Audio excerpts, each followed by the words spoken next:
మేలు చేయక నీవు ఉండలేవయ్యా, ఆరాధించక నేను ఉండలేనయ్యా. యేసయ్యా యేసయ్యా యేసయ్యా యేసయ్యా యేసయ్యా యేసయ్యా యేసయ్యా యేసయ్యా.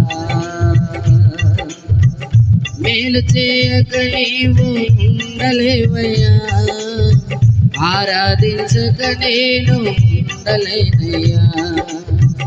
మేలు చేయక నీవు ఉండలేవయ్యా, ఆరాధించక నేను ఉండలేనయ్యా. గరిగా చప్పలు కొడితే దేవునామాన్ని మహిమపరుద్దాం. ఉజ్జీవంగా సంతోషంగా